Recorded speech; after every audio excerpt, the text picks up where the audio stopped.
Mesdames, Messieurs, soyez les bienvenus. Nous avons l'immense plaisir aujourd'hui pour évaluer la situation critique au Moyen-Orient, surtout à Gaza. Nous avons l'immense plaisir de recevoir euh, Monsieur Bassem Tahan. Bassem Tahan, un politologue bien connu au niveau international. Il est spécialiste du Moyen-Orient. Il a été enseignant à l'école de guerre, l'école de Polytechnique. J'aimerais bien mentionner qu'il est le plus titré dans l'éducation nationale française, mais malheureusement, puisque Bassem Tahan ne peut pas changer sa qualité d'être un homme libre, il ne peut pas défendre sa liberté d'opinion. Il a été étiqueté, exclu, et surtout suite à son préavis, son avis, son lecture concernant la guerre en Syrie. Monsieur Bassem Tahan, merci infiniment d'avoir accepté notre invitation. Merci à vous. Je suis heureux d'avoir cet entretien et j'espère répondre d'une manière assez précise à vos questions, vos interrogations Oui. concernant justement ce qui se passe à Gaza, cette grande crise que traverse le Proche ou le Moyen-Orient. Quelle est votre lecture concernant les événements depuis le 7 octobre? Des événements tragiques, des événements choquants, de liquidation des civils de la côté israélienne, de la côté palestinienne, des massacres, des crimes de guerre, etc. Mais surtout cette volonté de censure, cette volonté de discrimination entre les victimes. Nous avons le droit aujourd'hui de défendre les victimes juives le victime juif, mais nous n'avons pas le droit de défendre le victime Euh, musulman et hmm. arabe, ce double discours, etc. Quelle est votre lecture, Bassem Tahan, pour cette situation Alors, vous polémique voyez, et choquante? oui, vous voyez, je vais répondre longuement. D'abord, il faut tirer les leçons de cette opération du Hamas, baptisée, si je puis dire, par le déluge d'Al-Aqsa. Déjà, le titre en dit long, puisqu'il s'agit d'un haut lieu de l'islam, la mosquée d'Al-Aqsa, hein, et évidemment, la première leçon, c'est que les Palestiniens ont appris à ne compter que sur eux-mêmes. Si on examine les événements du siècle dernier et du début de ce siècle, on voit que souvent les Palestiniens ont été lâchés, hein, par le monde arabe et musulman de manière générale. Et là, c'est pour la première fois, les Palestiniens, par le Hamas, entrent en guerre et réussissent ce qu'aucune armée arabe n'a réussi avant.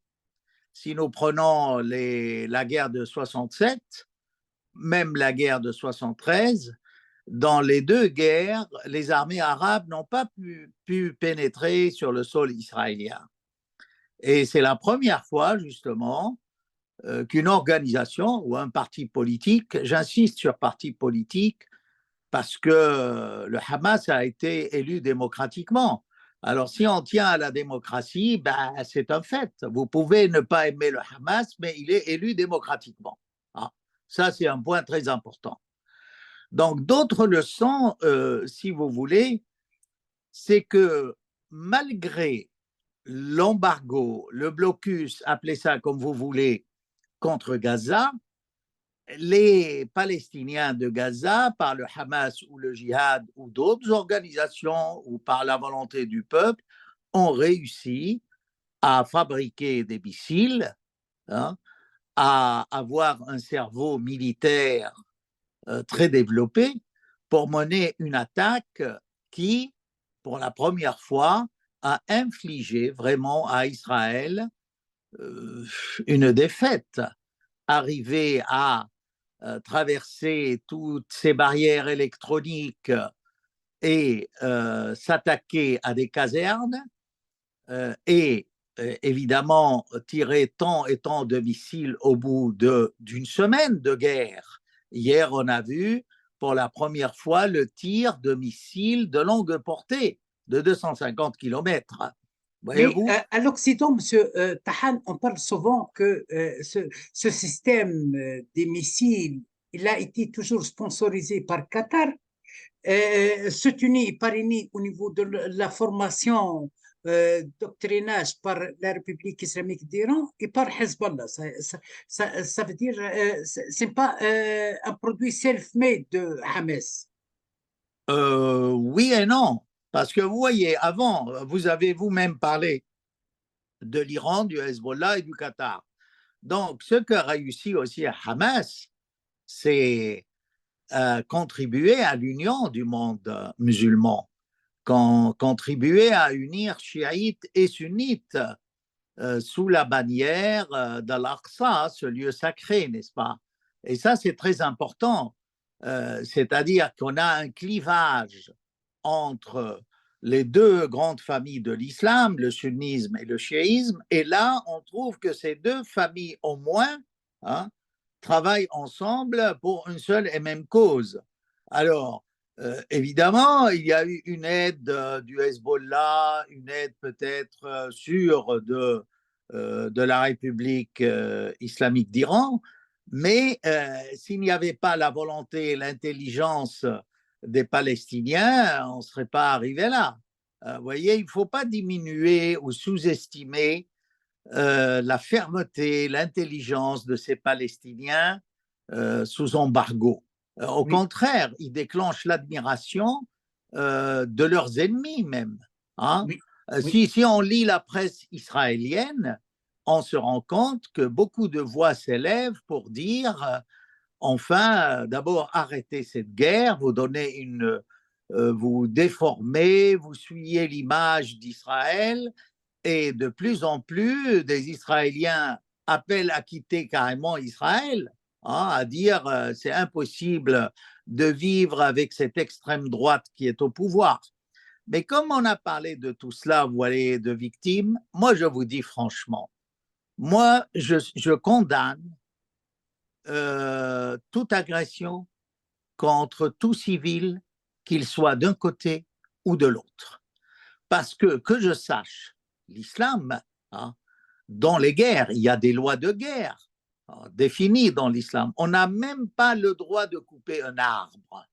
Alors, a-t-on le droit de massacrer? C'est pour cela qu'il faut être très prudent en accusant les uns et les autres. Pour ce qui est de Gaza, c'est clair. Là, je crois, avec ce qui se passe depuis 7 jours. Les massacres de Gaza, oui, vous avez raison. Il faut condamner les massacres des civils. Il faut condamner la prise des civils comme objectif de guerre, des enfants, etc. C'est lâche, c'est immoral, c'est criminel.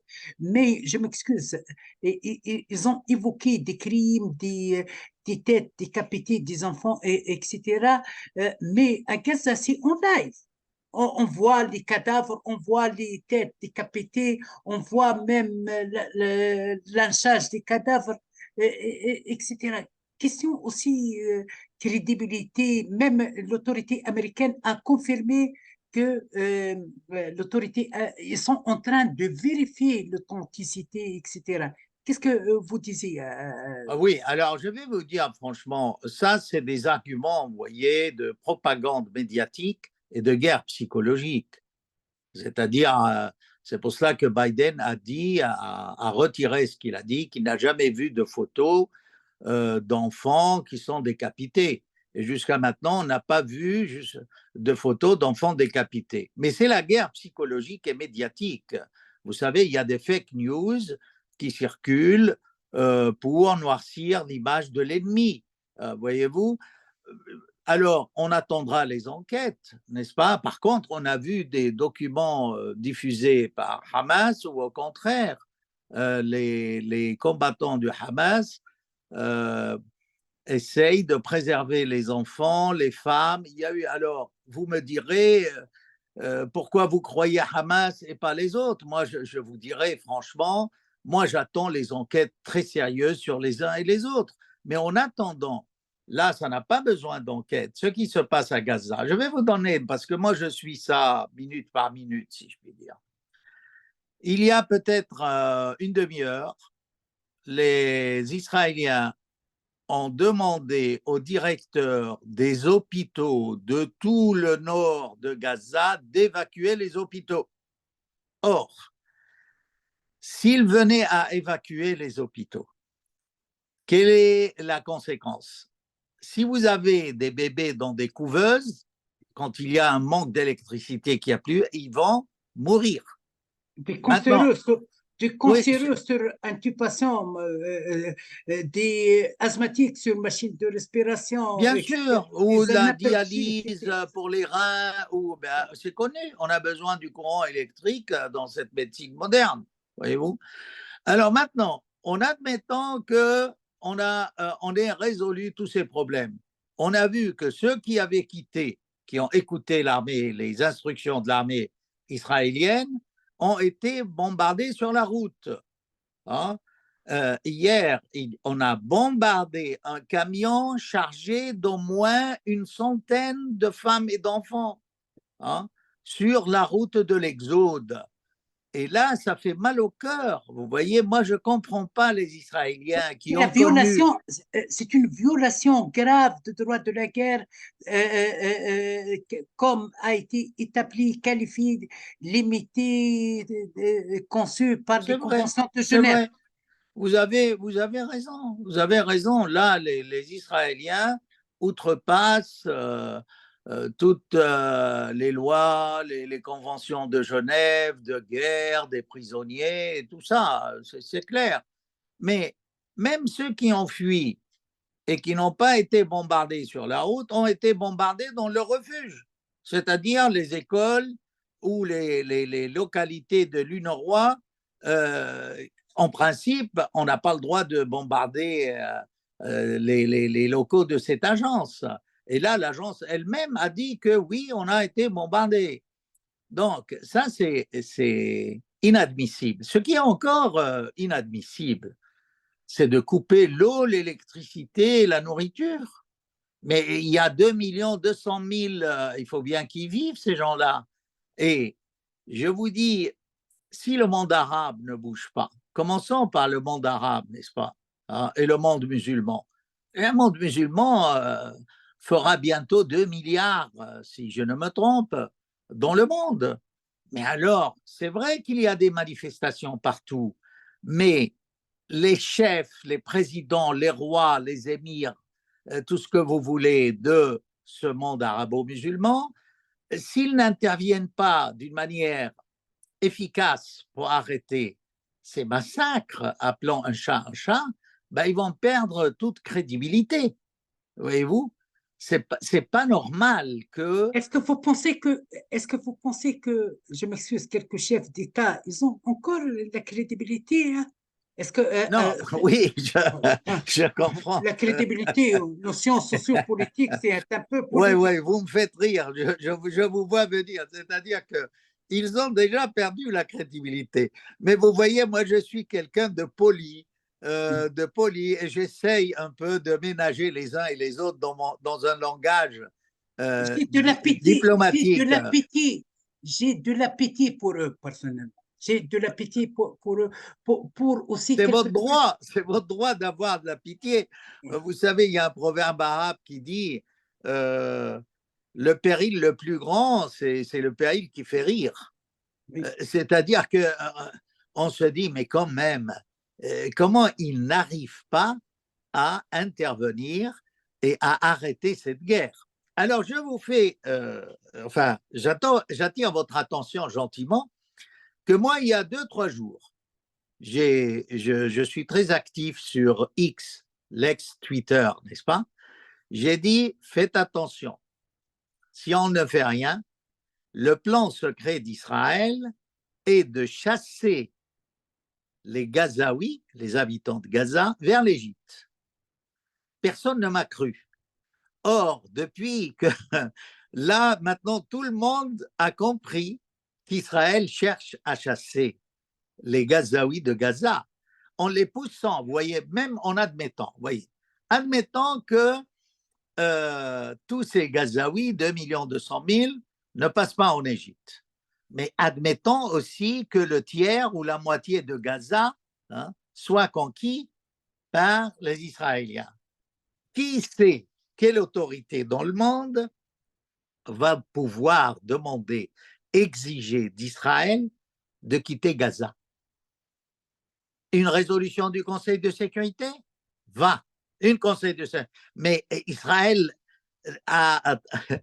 n'a presque jamais appliqué les résolutions du Conseil de sécurité. Donc, c'est une situation vraiment tragique qui nous rappelle la guerre de 48. Quand les Palestiniens ont quitté pour quelques jours et gardé les clés de leur maison, croyant qu'ils allaient revenir, ils ont toujours les clés, mais pas les maisons, voyez-vous. Et là, ce qui se passe ressemble à ça. Maintenant, ça peut être entré dans un grand plan israélien, c'est-à-dire on commence par Gaza. Déplacement forcé, déplacement forcé suivi par un remplacement. Un remplacement, un transfert de population, oui, c'est ce qu'a fait, c'est ce que, enfin, on a beaucoup d'exemples dans l'histoire. Mais en plus, ce n'est pas simplement un transfert de population et un remplacement, ça peut être tout bêtement une annexion. Le Golan a été annexé, mais il est annexé depuis 82 et conquis depuis 67. Mais le Golan, les Syriens le revendiquent toujours, mais n'empêche qu'il y a je ne sais combien de colonies israéliennes sur le Golan. On pille le pétrole, on pille l'eau. Moi, j'avais dit que s'il y a une paix un jour, il faut qu'Israël dédommage la Syrie de toutes les années d'occupation du Golan. Ils ont pillé des richesses nationales syriennes qui ne leur revenaient pas. Donc, il y a un danger d'annexion. Le second danger d'annexion, c'est le projet du Grand Israël, c'est-à-dire non seulement chasser les Gazaouis, mais par la politique de la construction des colonies en Cisjordanie, remplir la Cisjordanie de colonies israéliennes, puis carrément chasser les Palestiniens vers la Jordanie. Parce que quand vous discutez avec beaucoup d'Israéliens, vous savez ce qu'ils vous disent? La Palestine n'existe pas, c'est la Jordanie. Il faut que ces Palestiniens traversent le fleuve, la rivière et aillent en Jordanie. Puis ils vous diront que le roi de Jordanie, il vient de la Mecque, c'est pas ça c'est aux Palestiniens, qu'ils aillent là-bas, qu'ils élisent un président. En même temps, ils disent qu'il faut reconnaître les frontières fixées par les Nations Unies. Vous voyez, c'est un discours un peu expansionniste de la part d'Israël. Permettez-moi, parce que j'aimerais bien vous adresser cette observation. Vous savez mieux que moi, l'Égypte a normalisé depuis longtemps, depuis 76. Depuis Camp David. Oui, oui. Aussi, la Jordanie a normalisé depuis les années 1991. Oui. Ce sont les deux piliers de la normalisation. Mais lorsque je vois que Israël même ne respecte pas actuellement ni l'Égypte ni la Jordanie, elle bombarde, elle menace de bombarder la porte frontalière de Rafah. Et elle pousse les Palestiniens dans le cadre de ce projet du deuxième Nakba vers la Jordanie pour déstabiliser la Jordanie, déjà déstabilisée avec une majorité de population un peu hétérogène, un peu non maîtrisable, avec un roi contesté au niveau de gestion de l'affaire publique, avec sa famille impliquée dans des corruptions, etc. Alors, est-ce que ça prouve que Israël ne respecte pas ses engagements, ne respecte pas ses engagements, et que la normalisation n'est que une mensonge. Dans ce que vous dites, ça appelle 2 points à éclairer. Le premier point, ce sont les accords d'Oslo. Quand Arafat a signé, paix à son âme, les accords d'Oslo, il y a eu, à mon sens, c'était une erreur. Je rappelle ce qu'avait dit Hafez al-Assad parce que je connais bien cette période et l'histoire de la famille Assad, de la Syrie. Hafez al-Assad aurait dit à Arafat, écoute, cher ami, dans cet accord d'Oslo, chaque point a besoin d'un accord d'Oslo. Alors, comment tu signes sur un papier qui n'est pas net? On te promet, mais il n'y a rien de réel.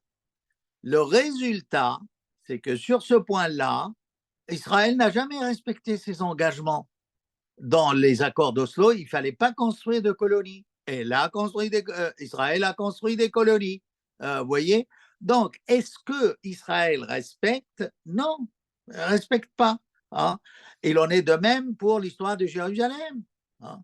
Donc, cet accord d'Oslo, moi, je comprends très bien les organisations qui se sont révoltées contre cet accord. Et je vous dis, à commencer, vous savez que je suis syrien et j'aime mon pays toujours d'origine, à commencer par les Syriens qui ont dit, écoutez, cet accord d'Oslo ne sert à rien et nous, on est contre. Et la Syrie a été de toutes les guerres. Hein. Ce ne sont pas des gens qui ont lâché les Palestiniens, pas du tout. Hein. D'ailleurs, ouvrons une parenthèse. Kataib Izz al-Din al-Qassam, les légions de Izz al-Din al-Qassam. Qui est ce al-Qassam? Vous savez très bien que, comme moi, c'est un Syrien qui est parti de la côte syrienne pour faire le djihad, à l'époque où personne ne parlait de djihad. Hein? Et il est allé en Palestine et il s'est battu. Ça vous montre que la Palestine est une partie intégrale et intégrante, et tout ce que vous voulez, du Cham d'abord, du monde arabe et du monde musulman. Pourquoi le monde musulman, justement, se mobilise de Jakarta à New York, là où il y a des manifs en disant, écoutez, ne touchez pas à l'Aqsa. Hein? Donc, ça, c'est le premier point, ces histoires d'Oslo. Est-ce que, par ailleurs, Israël respecte les résolutions? Bien sûr que non, puisque dans la Constitution même des Nations Unies, il n'y a aucune force d'intervention qui puisse obliger un pays à respecter la résolution. Si un pays dit non, moi, qu'est-ce que vous voulez? Est-ce que les 5 pays du Conseil de sécurité vont envoyer des soldats pour obliger ce pays-là à respecter la résolution? Non. Et si vous voyez l'histoire des résolutions du Conseil de sécurité, la question palestinienne a eu, c'est la question qui a eu le plus de résolutions hein, depuis qu'elle existe. Et toutes ces résolutions, c'était n'est-ce pas, lettre morte, comme on dit en arabe, de l'encre sur papier, lettre morte, c'est-à-dire ça n'a pas été respecté. Et maintenant, la normalisation, c'est le second point. Cette opération d'éluge d'Al-Aqsa, si vous voulez, montre que la normalisation ne se passera pas sans problème. Là, l'Arabie saoudite a fait marche arrière. Là, tout à l'heure, le porte-parole des affaires étrangères de l'Arabie saoudite a dit que les négociations de normalisation sont suspendues entre l'Arabie saoudite et Israël. Donc, le Hamas a réussi par son coup de stopper, hein, peut-être pas définitivement, on ne peut pas jouer à Madame Soleil, mais de stopper la normalisation. Là, ça donne à penser que les pays qui se sont engagés dans cette normalisation doivent revoir leur position parce que vont-ils continuer à normaliser avec un pays qui a sur la conscience tant et tant de morts, tant et tant de destruction? C'est une question à se poser. Hein? Voyez-vous, ça c'est important pour les pays qui normalisent. Alors, voyons aussi que dans cette normalisation, Il y a un point important, c'est que les pays qui ont Est-ce que vous normalisé, pensez que Mohamed Bezed il aura ce conscience de responsabilité devant les peuples ghazaouis? Est-ce que ça va toucher un peu le côté sentimental chez vous Mohamed voyez, Bezed je ou vais vous dire, moi, ce monsieur le roi de Bahreïn qui tue déjà la population chiite, il tue déjà son peuple. Est-ce que ces gens, ils ont une immunité sentimentale à mort, vous état, voyez, état de mort clinique sentimentale? oui, à la limite, vous voyez, il faut essayer d'aborder ça d'une manière objective et politique. C'est tous ces gens qui gouvernent le monde arabe ne représentent pas forcément leur peuple. C'est-à-dire, je m'explique, le président ou le roi peut parapher un accord pour ou contre Israël. Là, dans le cas de la normalisation, c'est pour Israël, mais le peuple ne suit pas. Hein. Vous voyez? Alors, peut-être aussi que ces gens-là, ceux qui gouvernent, sont obligés de ménager la chèvre et le chou, comme on dit. C'est-à-dire de jouer un peu double jeu face à leur peuple pour des raisons de sécurité intérieure. Ils ne veulent pas, d'une part, de grandes manifestations contre eux. Par ailleurs, peut-être consignant ça dépend des pays, cette normalisation, c'est-à-dire les fruits de cette normalisation ne sont pas les mêmes pour chaque pays qui a signé. Je m'explique, hein, c'est un point très important. Quand les Émirats ont signé la normalisation, c'était pour s'opposer à l'Iran. Voilà. Que on a un voisin très puissant qui est chiite. Nous, on se réclame du sunnisme libéral. Ils l'ont toujours dit qu'eux n'étaient pas wahhabites. Mais avec ça, pour se préserver de toute menace de la République islamique d'Iran, ils ont normalisé. Ce n'est pas le cas du Maroc. Le Maroc ne craint rien de l'Iran. Mais s'il normalise, peut-être qu'il y a des problèmes avec cette histoire du Sahara, un dossier très complexe. Vous voyez? Vous prenez le Bahreïn, pourquoi il a normalisé? Parce que tout le monde sait que la majorité bahrani n'est pas sunnite, elle est chiite. Et les prisons du Bahreïn sont emplies de prisonniers politiques chiites. Donc, normaliser avec Israël, c'est se préserver de une menace, entre guillemets, de l'Iran. Vous voyez, on voit pays par pays. Vous me dites, et le Soudan? Ben, le Soudan, c'est très simple. C'est un pays maintenant qui n'a aucun gouvernement. Alors, si les États-Unis leur disent, vous normalisez, ils normalisent. Venons à l'Arabie saoudite. C'est bien là, vous me donnez l'occasion d'expliquer les raisons de la normalisation. Alors, prenons l'Arabie saoudite. Vous savez que MBS veut créer une grande ville moderne. Elle est située où, cette ville moderne? Elle est située au nord de l'Arabie et voisine d'Israël. Donc, dans son projet grandiose, c'est un projet de géant, de titan, construire une ville avec des milliards et des milliards. Hein. Donc, il s'est dit, il vaut mieux, dans ce cas-là, que on mette de côté le problème palestinien et qu'on normalise. Mais ça ne veut pas dire peut-être qu'il lâche entièrement la cause palestinienne. Vous savez, mais laissez-moi dire un mot. Laissez-moi dire un mot.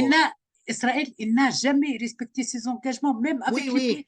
D'accord. Même avec Yasser Arafat qui a signé, il a été éliminé par Israël. Oui, mais laissez-moi préciser sur l'Arabie. Vous voyez, l'Arabie, le gouvernement du royaume saoudite, de par son histoire, a été aussi divisé par rapport vis-à-vis de la question palestinienne.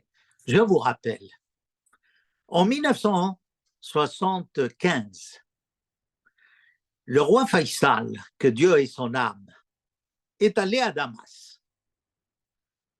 À Damas, il a fait une déclaration tonitruante dans le plein sens du terme. Il a dit « J'espère que l'année prochaine, je prierai dans Al-Aqsa à Jérusalem. » Et il a promis une aide, c'est pratiquement des chèques en blanc au gouvernement syrien qui a fait la guerre d'octobre. Vous voyez, moi je suis laïque. Je ne dis ni la guerre du Guippour, ni la guerre du Ramadan. Hein. C'est la guerre d'octobre, elle a eu lieu le 6 octobre. Moi, je suis laïque, je respecte toutes les religions, mais il ne faut pas mêler la religion à toutes les sauces. Hein. La religion, c'est une question entre Dieu et moi, et ça ne regarde personne d'autre. Vous voyez, c'est mon point de vue. Donc, il a promis à la Syrie de l'aide. Et il a dit alors, c'était un message que lui était prêt à prendre son chéquier et couvrir toutes les dépenses militaires de la Syrie après la guerre de 73. On était 2 ans après. Il n'y avait pas eu de plan de paix. Sadat n'avait pas encore annoncé qu'il voulait faire la paix. Il n'y avait pas le camp David, tout ça. Qu'est-ce qui est arrivé au roi Faisal? Et Il a l'ont, été assassiné. Zama, prétendument, par un neveu fou. Non, mais là, on me fait rigoler. Un neveu fou va pouvoir accéder au roi, le tuer. Tout ça, ça pue l'assassinat programmé. C'est une mort décrétée sans doute par les services secrets. Que ce roi Faisal va trop loin dans l'aide au camp arabe, il faut l'éliminer, le dégommer, le neutraliser, comme on dit dans le langage des services secrets. Voilà, ce qui a été fait. Donc, la notion de dégommer a été utilisée même ces jours sur la chaîne, une chaîne française, par un artiste français, dégommer physiquement, oui. Oui, alors vous voyez donc, on revient à ce que j'ai dit tout à l'heure. On n'est pas sûr quand un pays normalise que son peuple le suit. On n'est pas sûr que même au niveau des gens qui gouvernent le monde arabe, il y ait cohérence et coïncidence de point de vue et accord. Il y a sûrement, je suis sûr que dans la famille saoudienne, il y a des gens contre la normalisation, mais sûr et certain. Je ne dirais pas plus. J'ai des amis qui ont des amis princes, mais qu'est-ce que vous voulez? Le pouvoir, c'est le pouvoir. Mais le plus important maintenant, c'est que avec cette nouvelle donne qu'a créée Hamas, n'est-ce pas? La normalisation, elle traîne, elle piétine. Hein? On est peut-être envoyé à des années en arrière pour la normalisation. Alors que c'est vrai que si Israël avait réussi à normaliser avec le royaume saoudite, c'est une grande victoire pour Israël. C'est quand même un des pays les plus vastes, les plus riches, avec une population jeune qui évolue, tout ça. Et là, c'est stoppé. Vous vous rendez compte de l'importance de l'impact qu'a créé cette guerre. C'est vraiment de l'inédit à tout point de vue. L'inédit au niveau, au moins, la bataille s'est produite, s'est faite sur le sol israélien reconnu par l'ONU. C'est ce que disait Sayed Hassan Nasrallah. Sayed Hassan Nasrallah, je prononce à la française parce que parfois les gens ne me comprennent pas. Hier, j'étais en Belgique et pour donner une conférence, chaque fois que je prononçais à l'arabe, après on m'a dit, vous savez, quand vous prononcez à l'arabe, on ne comprend pas de quoi il s'agit. Alors, je dois dire Sayed Hassan Nasrallah, secrétaire général du Hezbollah, voilà, du Hezbollah, il a dit que les prochaines guerres avec Israël, sans doute, vont se dérouler sur le sol israélien et non plus. Alors, Venons maintenant au Hezbollah et sa politique aujourd'hui. Oui, quelle est Avec la le, position de Hezbollah aujourd'hui? Parce que beaucoup de monde attend l'intervention de Hezbollah. Des je vais vous observateurs. dire, je vais vous dire.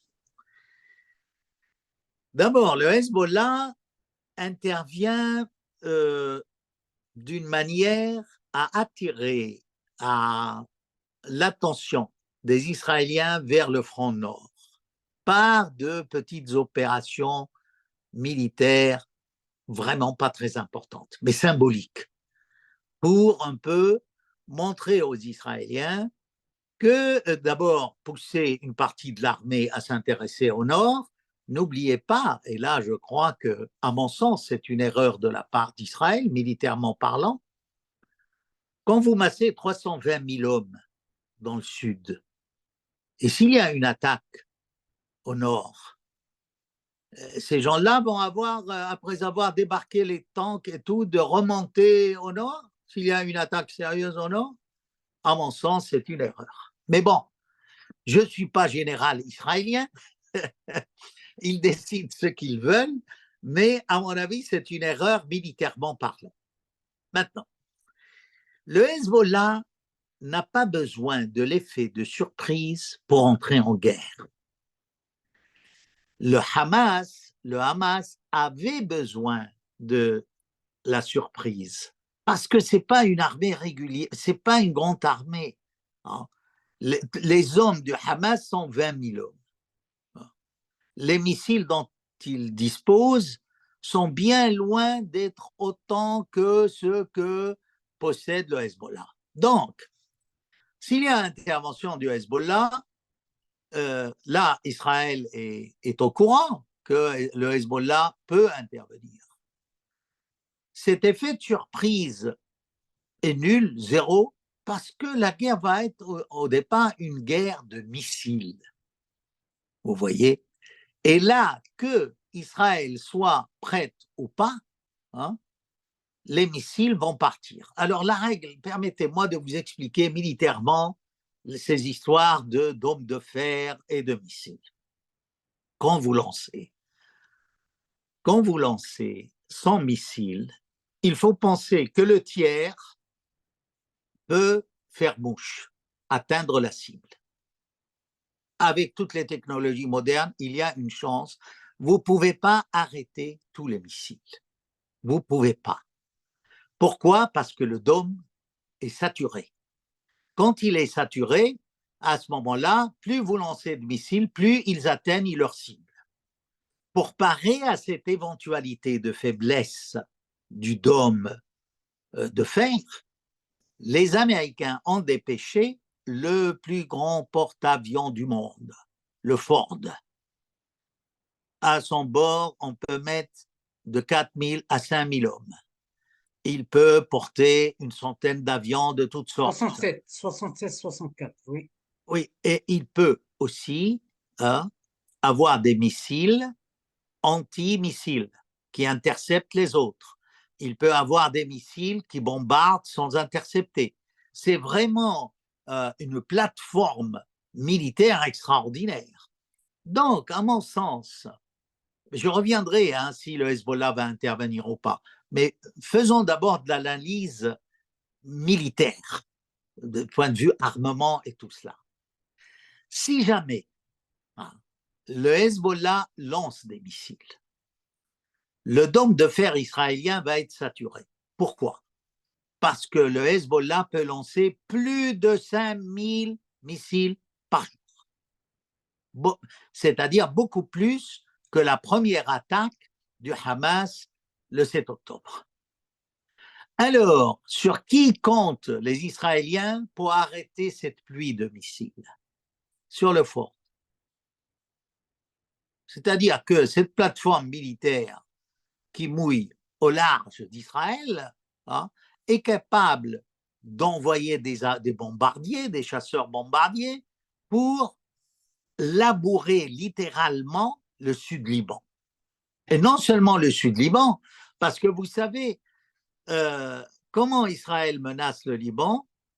Elle menace le Liban en disant l'État libanais est responsable de toute agression contre Israël au nord. Hezbollah ou pas, palestinien, c'est l'État libanais.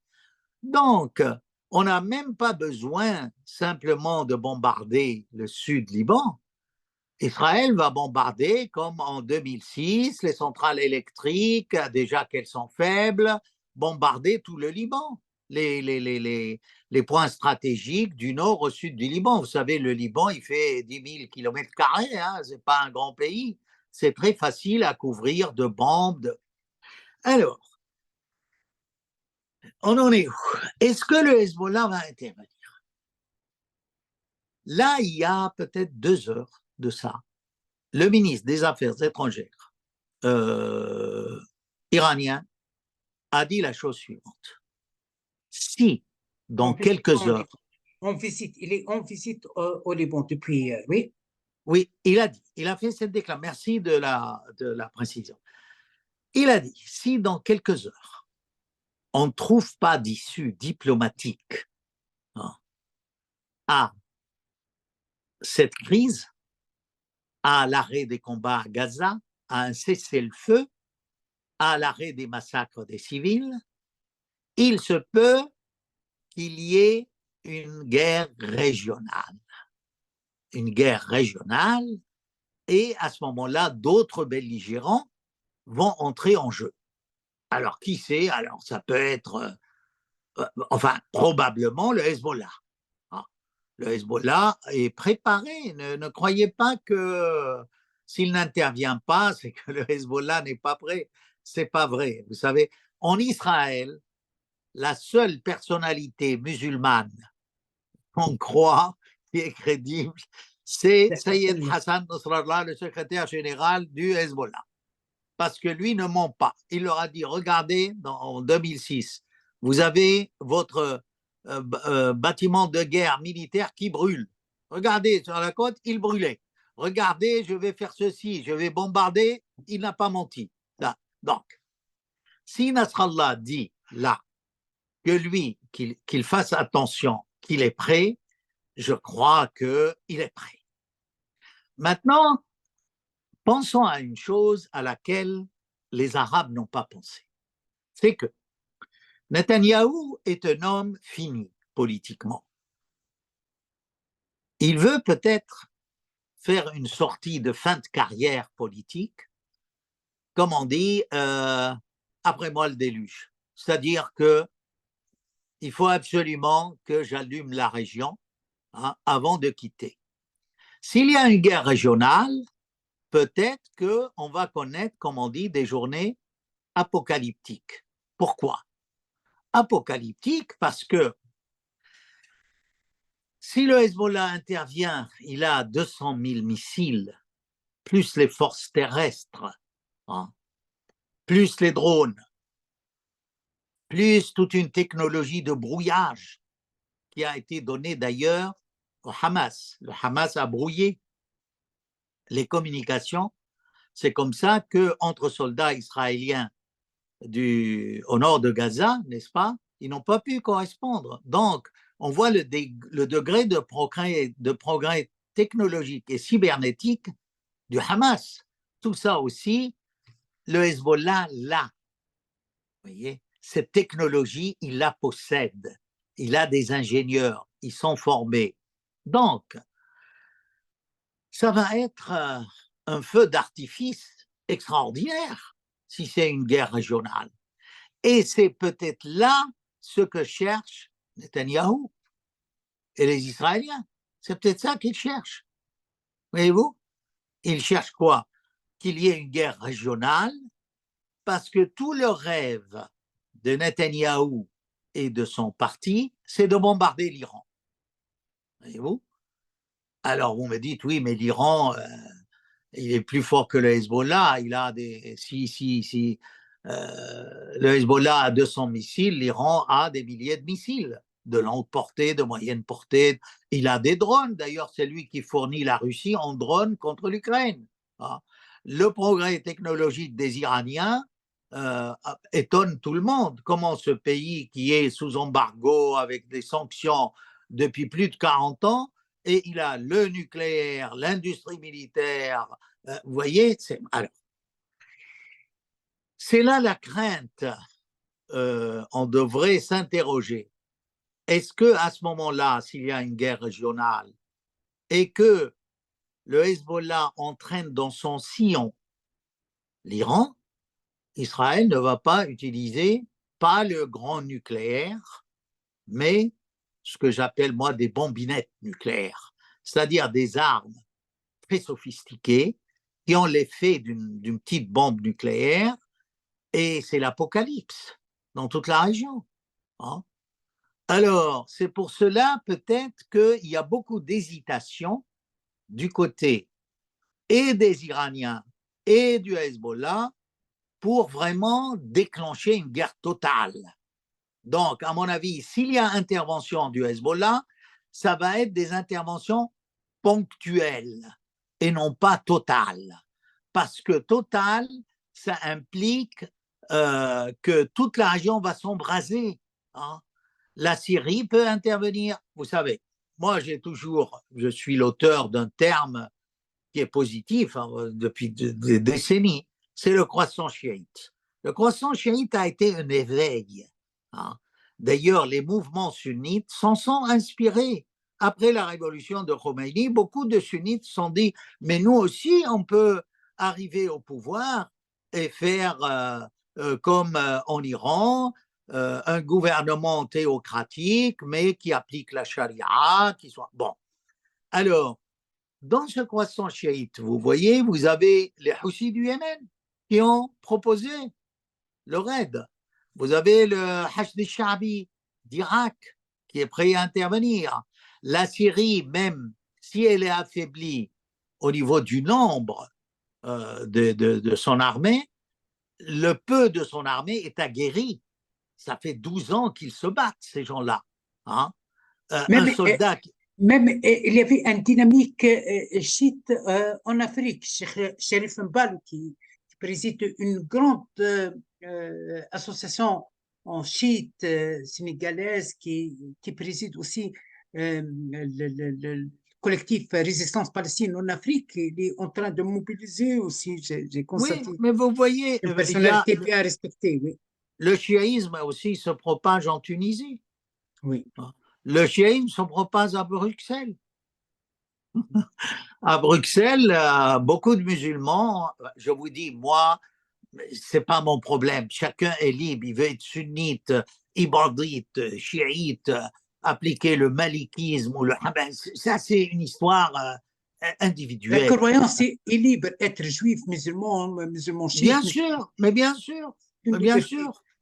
Bien sûr. Vous savez, en Syrie, il y a un adage que j'aime beaucoup. Hein. Alors, attendez que je me souvienne. En arabe, oui, la religion est pour Dieu et la patrie est pour tous. Ad-din, laissez-moi le dire en arabe. Ad-din lillah wal watan lil jami'. Oui. Voilà, soyez ce que vous voulez, mais vous appartenez à cette patrie. Point.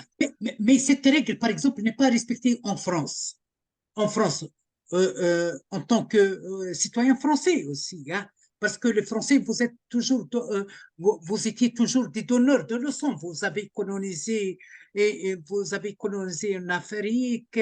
Moi, personnellement, je suis un fils d'un martyr hein, qui a été assassiné par les soldats français.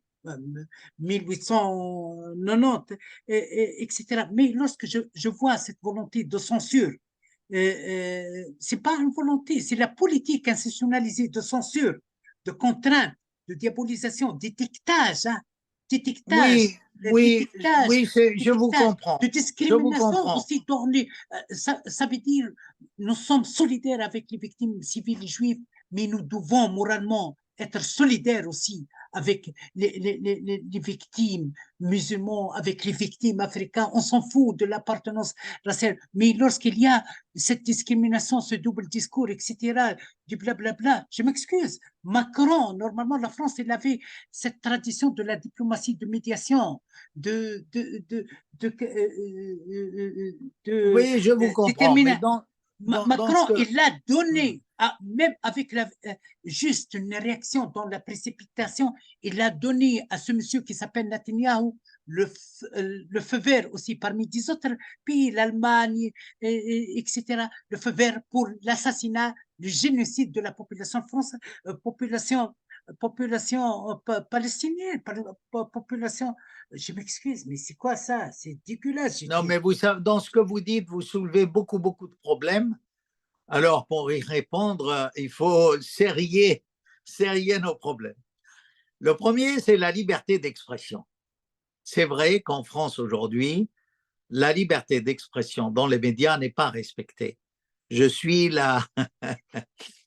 l'exemple qui incarne cela. Auparavant, je passais dans les télés. Je rappelle, moi, je suis professeur agrégé de chaire supérieure, docteur. J'ai été à l'école de guerre, à l'école polytechnique.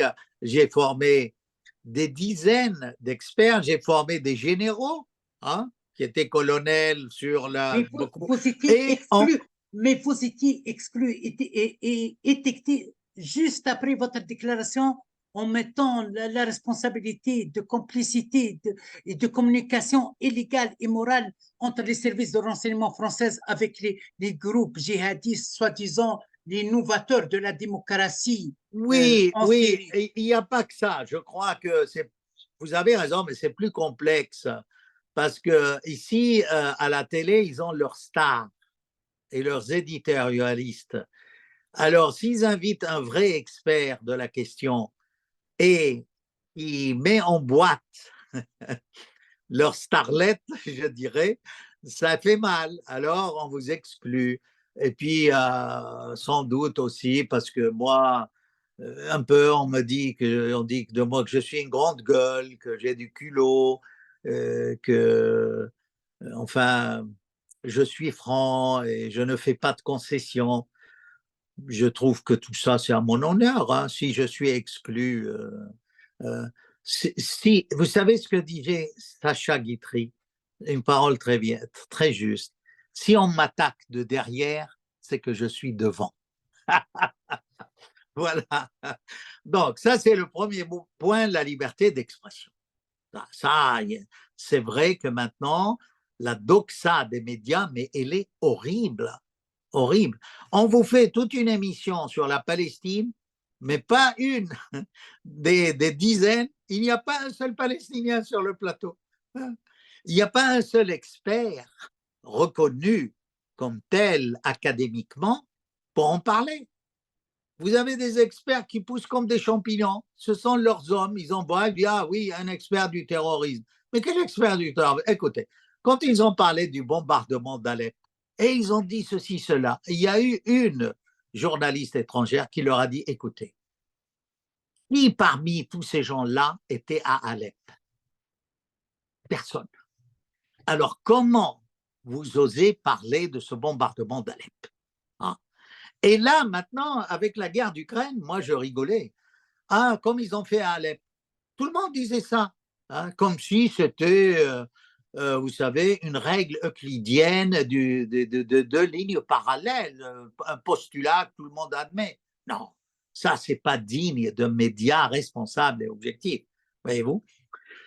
Maintenant, pour ce qui est de la politique de l'Europe, des États-Unis face à Gaza, je crois qu'un jour viendra, n'est-ce pas, après ce qui vient de se passer, on passe à la période où il faut se poser des questions. Avec tous ces morts, couper l'eau, l'électricité, la nourriture, demander à évacuer les hôpitaux, bombarder les migrants qui vont vers le sud. Tout ça, ça en fait beaucoup, hein. Maintenant, ceci dit, moi je vous dis, honnêtement, moi je déplore la mort de tout civil qu'il soit israélien, qu'il soit gazaoui, qu'il soit de n'importe quelle nationalité. La guerre n'est pas une affaire de civils. La guerre est une affaire de militaires, mais pas de civils. Je condamne autant Israël et la politique occidentale dans ce qui se passe à Gaza, et je condamne également s'il y a eu vraiment des civils massacrés par le Hamas ou autre. Parce que c'est contraire, même si on prend du point de vue religieux, comme j'ai dit au début, c'est contraire aux préceptes de la religion musulmane. Mais c'est contraire. Encore une fois, on n'avait même pas le droit de couper un arbre, de tuer une âme innocente. C'est dit dans le Coran, j'invente rien, voyez-vous. Alors venir faire toute une mise en scène, hein, qu'il y a des photos où on voit décapiter les enfants, où sont ces photos, on ne les a pas vues. Non, mais ça, comme j'ai dit, c'est de la guerre psychologique, et c'est de la guerre médiatique, et c'est des fake news. Alors, mais le problème des fake news, vous voyez, si vous dites la vérité, moi, j'essaye d'être objectif. Hein, j'essaye de m'approcher le plus de la vérité. Vous savez comment vous êtes traité si vous êtes un peu comme moi, de complotiste? Oui, complotiste. Si quelqu'un n'est pas d'accord avec vous, il vous dit, ah ben, vous êtes complotiste. Moi, quand je disais qu'il y avait un complot contre la Syrie, on me traitait de complotiste. Maintenant, on sait très bien qu'il y avait un complot contre la Syrie qui s'appelle le Tamba Sycomore. Oui, c'est un projet. Officiellement avec la déclaration de l'ancien ministre des Président. Affaires étrangères qatari sur Oui. l'Union Turquie, Arabie Saoudite. Oui, l'émir Hamad. Oui, il a dit. Mais là, on a des fuites, sur ce plan de la CIA par la Jordanie, parce que les Jordaniens qui devaient, n'est-ce pas, transférer les armes pour les islamistes Daesh, Nusra et compagnie, pour renverser Assad, ont vendu des armes à d'autres d'ailleurs. C'était un marché d'armement. Et ça a commencé en 2011-2012. Donc, tout au début de ce qu'on appelle, pour moi, il n'y a pas de printemps arabe, ça c'est une invention. Moi, j'appelle ça le printemps islamo-américain. C'est-à-dire que les Américains ont aidé des intégristes radicalisés qui n'ont rien à voir avec l'islam. Rien à voir avec l'islam. L'islam, c'est pas ça. Et ils ont inventé leur islam. D'ailleurs, ces gens-là qu'on a créés, après, ont voulu s'attaquer au Qatar, au Royaume saoudite, au Liban. C'était la tache d'huile qui voulait gouverner le monde arabe. Heureusement, et là... Avec l'implication active aussi de Tayyip Erdogan, et qui rêve toujours de alors là, Ottoman. Entièrement d'accord. Erdogan a joué un rôle néfaste. Oui, parce qu'elle se présente actuellement comme le défenseur. Oui. Non, mais c'est un rigolo, Erdogan. C'est-à-dire, ma dernière question en quelques minutes, parce que je profite. Vous n'êtes pas toujours disponible, c'est difficile. Je serai toujours disponible pour vous, ne vous en faites pas. Merci. Aujourd'hui, Poutine a été salué dans le monde, par les peuples dans le monde musulman et arabe, en qualifiant que le siège de Gaza comme le siège de Leningrad. C'est vrai. Est-ce que Poutine n'est pas en train de jouer, d'essayer de tirer aussi le ficelle, de profiter d'envoyer le message aussi, parce que depuis des mois, il est engagé dans ce message de la défaillance, de remplacement de cet ordre mondial, etc. Qu'est-ce que vous voyez la situation? Parce que d'abord, moi, je vous dis... Je m'excuse. Les Russes, ils ont toujours trahi les Arabes. Ils ont trahi les Arabes dans le siège de Beyrouth. Ils ont trahi les Arabes dans l'intervention militaire d'Irak. Ils ont sauvé seulement leurs honneurs et partenariat historique seulement en Syrie. Est-ce que Poutine, il a pris des leçons parce que, comment vous voyez ça? Alors là, vous me demandez quelque chose d'important et de grave, de me prononcer sur toute une période de relations URSS, monde arabe, russe, monde arabe, Poutine, monde arabo-musulman. Là où vous avez entièrement raison, c'est que Poutine, dans la guerre syrienne, n'a pas sauvé que la Syrie. Hein. En arrêtant Daesh, il a sauvé le Liban, il a sauvé tout le monde, il a sauvé l'Occident. C'est pour ça que je disais, moi, s'il n'y avait pas l'intervention de Poutine en Syrie, on aurait Idlib sur Seine. Vous savez qu'Idlib est une ville gouvernée avec l'aide d'Erdogan par des extrémistes. Et là encore, les gouvernements français qui se sont succédés, alors, est-ce qu'ils faisaient ça exprès? C'est-à-dire d'envoyer, de fermer les yeux sur les djihadistes, sur Erdogan qui virait l'argent aux Tunisiens djihadistes en passant par la France, par la Turquie. Tout ça, les Français le savaient, ils fermaient les yeux. Tout le monde croyait, vous savez, enfin, je me répète. Ça a été l'argent surtout de Qatar, hein, mais à travers la médiation de Erdogan, parce que économiquement. Vous savez, l'argent, là, c'était l'argent de beaucoup de monde, ouais. Pas simplement du Qatar. Hein. C'était l'argent de beaucoup de monde. C'était parfois de l'argent américain. Hein. Au nord d'Alep, il y avait, comment il s'appelait celui qui est mort là, son nom, un grand américain, il était là. De l'argent israélien, oui. Ça peut être privé. Ah oui, ça, vous avez raison, puisque quand Netanyahou dit qu'il va détruire Daesh, n'empêche que pendant la guerre syrienne, il a soigné dans ses hôpitaux des gens de Daesh et de Nusra. Et ça, on l'a vu visiter. Non, mais ça, la politique, c'est vraiment, c'est l'art du mensonge. Hein. Il y a beaucoup de mensonges là-dedans. Hein. Alors, quand on parle de lâchage, honnêtement, les États-Unis ont aussi beaucoup lâché de gens, de leurs amis. Pourquoi croyez-vous que l'Arabie saoudite aujourd'hui s'oriente vers le BRICS? C'est-à-dire accepte d'être payé, pas en dollars, mais en monnaie locale, et rejoint la Russie et la Chine. La Chine est appelée à devenir la plus grande puissance mondiale économique, du moins. Peut-être pas militaire, mais économique. D'accord? Donc voilà, le lâchage, ben, les Américains sont des spécialistes du lâchage. Ils ont bien lâché Moubarak, il leur a rendu service dans plusieurs guerres pour casser l'URSS, dans l'affaire d'Afghanistan. Il y avait des gens de l'armée égyptienne qui allaient avec les Moudjahidines et quand ils ont été faits prisonniers, Moubarak, je me souviens, avait répondu, mais moi, j'ai rien à voir. C'est comme maintenant, n'est-ce pas, des entreprises privées de guerre. Moi, ça ne me regarde pas. Non, les Américains ont lâché beaucoup de monde. Et ça, je crois, les pays arabes ont commencé à le comprendre.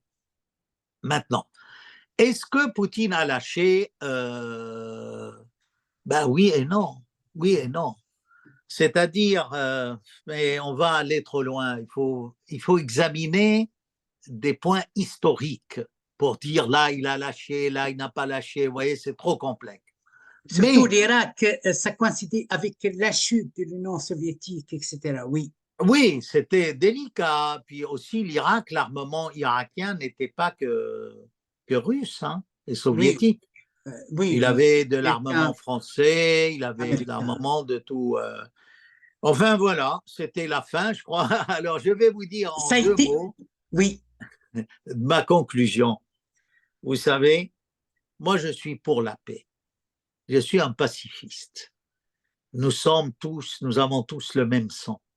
Que l'on soit juif, le sang est rouge partout. C'est le même sang.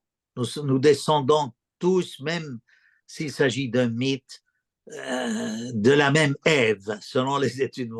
Alors, à quoi ça sert tout cela? D'entrer dans des guerres sans fin. Ah, il faut qu'Israël, si elle veut, on vous dit les deux États. Moi, je vous dirais, je suis même contre les deux États. Vous voulez un pays? Ayez un pays démocratique. Peut-être qu'un président d'Israël sera un Palestinien. Regardez la France, hein, un pays laïque, d'accord? N'importe qui peut être président. Moi, demain, si je veux me porter candidat immigré, ça fait plus de... on ne votera pas pour moi, mais au moins sur le papier, j'ai le droit de me présenter. Vous voyez? Donc, il faut qu'Israël soit plus juste, rende le Golan, respecte Oslo, ne construise pas de colonies, ne pas faire ces massacres à Gaza, et puis les Juifs sont nos frères. Pendant que l'Occident massacrait les Juifs et la Shoah, où est-ce que les Juifs se réfugiaient? Dans nos pays. Hein? Dans nos pays, on n'a pas touché à un cheveu de Juif pendant la Shoah. Au contraire. Vous voyez? Les Juifs, à l'époque andalouse, hein, cette belle époque, vivaient très bien. Qui c'est qui les a obligés à quitter l'Espagne? C'est Isabelle la catholique.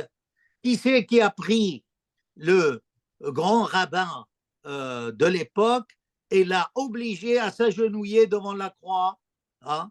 C'est Isabelle la catholique. Hein? Non, mais arrêtez, enfin.